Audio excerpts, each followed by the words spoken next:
And as far as the money thing, you're absolutely right about we'll definitely be mining asteroids on other planets and stuff like that. But I think when we reach that level, we'll just have such an unlimited we'll have such unlimited resources and the ability to manipulate matter in such a way that that money is not going to really mean anything anymore. I think our money may just be some kind of a social status or something, but and not even maybe not even that way. I feel like AI will be doing most of our work for us at that point, and may even be eventually will be a part of us.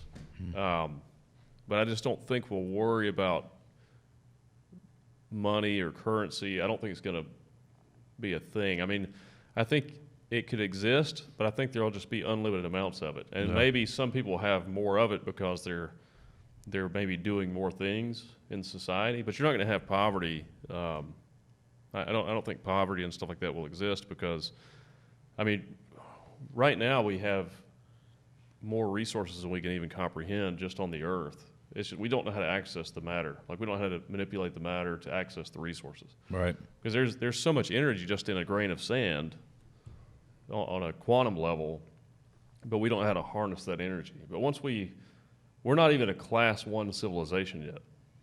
So once we start to learn how to harness the solar energy, the energy from our sun, we start to harness the energy from the planet, we start to become profoundly technologically advanced, resources just won't be an issue anymore. Yeah.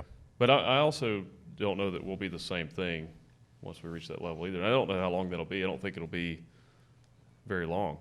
I mean, I heard a scientist recently on a podcast. She was talking about how she thought that technology itself may be an organism, and we're just not aware of it.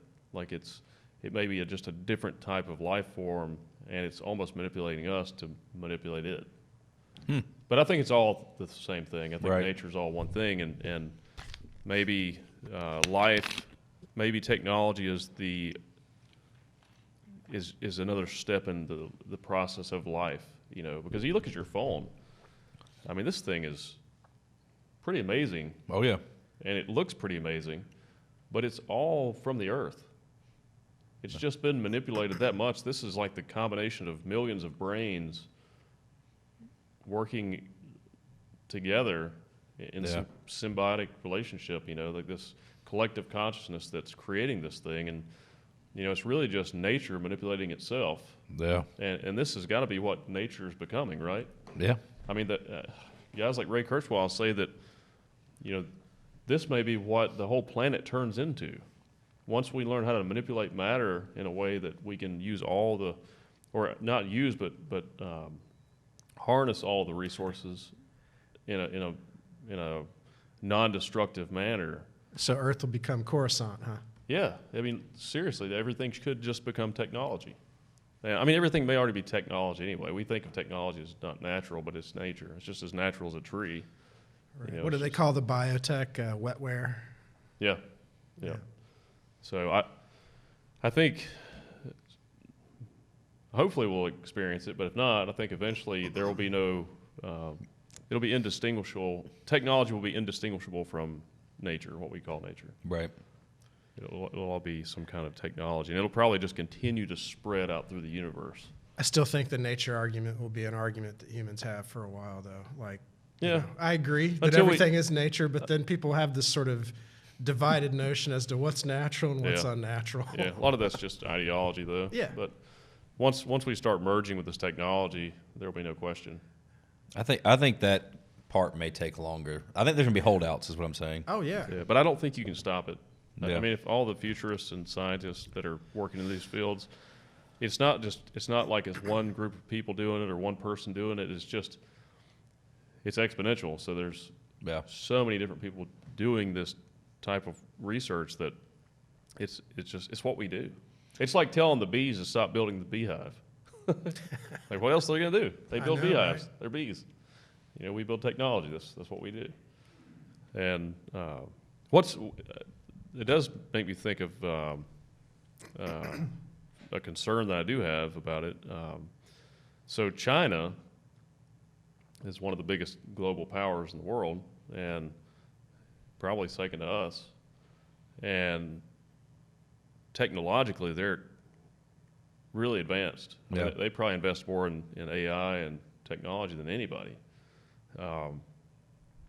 And they're sort of separating themselves from the rest of the world too, which that concerns me from an evolutionary standpoint. It concerns me because if you know, in evolution, if you have one species of an animal and you divide that species into two separate regions and you separate them and they don't have access to each other, well, after thousands of years, they evolve into two separate species. And I feel like technology will do the same thing. If you divide the technology, then you're going to have different types of technology evolving in two different ways, and you're going to have two different species of technology. And I refer to that as more of on the AI side. Right. So if China develops some type of really powerful artificial general intelligence that's sentient or self-aware or conscious, and the rest of the world does the same thing, these two AIs may be totally different. Yeah. You know, one could be helpful and one could be harmful. It's like two computer programs playing chess against each other. Yeah. One's got to win, though. Maybe. I mean, there's also the thought that, you know, with society, we've seen that as society becomes more technologically advanced, they become less violent, less aggressive. I just wonder though if you're like what we call violence today. So let's say that we're talking about like technology. Like I have no emotional connection to a program on my computer. Right. If it becomes obsolete, I click delete. Yeah. Right? What if masses of people become obsolete? What you would call evil, a program would just say obsolete and click delete. Well, maybe you could wipe out entire populations, and it wasn't wiped out. The mens rea of this is not evil; they're obsolete. It's an obsolete program. It's funny you should bring this up. Like there is an episode of Star Trek, an old one, where it was a planet and these people had achieved this technologically advanced society. Granted, this is from a '60s mindset, looking at the future of the planet, but. They had the robot, the AI took care of everything. I don't think they even called it AI, but it was this machine robot taking care of the whole planet. Yeah. And they were at war. But they were only at war because it was part of the program. And they didn't really actually fight each other. They just said, well, this section got hit, report to the extermination room or the disintegration room. So you as your citizen, our place got hit, we're all dead now, so we get in line. And we go to the room and vaporize. It's really weird. Well, you know, we don't. So, also, as we become more technologically advanced, we care more about the planet. We care more about life. Yeah. We care more about. We've always cared more about higher intelligence, animals with higher intelligence, like primates and stuff like that. I mean, we just do research on them, but I think that's one of the important aspects of the development of AI is that we don't want it to necessarily have our morals and values because they're not the greatest. Like we've been in a war for 20 plus years right now, currently. So we're not the best yet, but we hope that the hope is that the AI, when it becomes self-aware and conscious, that it can do a better job than us and actually help us solve some of these problems. And that's the hope, you know. And then I don't think, and even if there are two different AIs that develop, once it becomes conscious and self-aware, I don't think it's going to see war and those types of issues as just useless nonsense. That there's no reason for that, you know. I mean, it could just wipe us all out, but hopefully it'll just help us to do better and reach that next level as a civilization. And I think it's really part of us. You know, I think all this technology is really it's in a symbiotic relationship with us. It is a part of us. It's an extension of us. And I think we'll just sort of merge with it, and it'll be a natural part of our evolution. And then we'll stop fighting each other. And you know, most of the human suffering and human conflict is just a fight for resources. Yeah. You know, and once we reach a level where we're advanced enough where we have basically unlimited resources, there's nothing to fight over.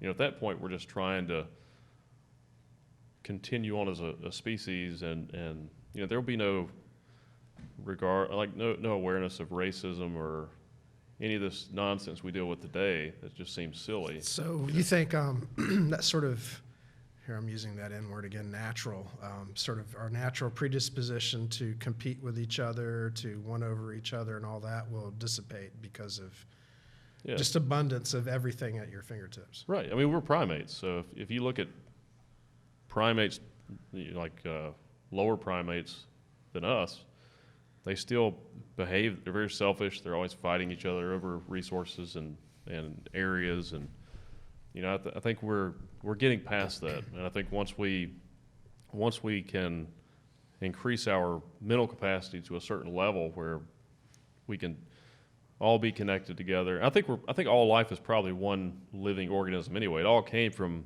the same single-celled organisms that just branched off in these different areas. And I think we're all one organism, and I think we're just becoming more aware. And I think as we become more advanced, we become more enlightened and more aware, and we become less violent.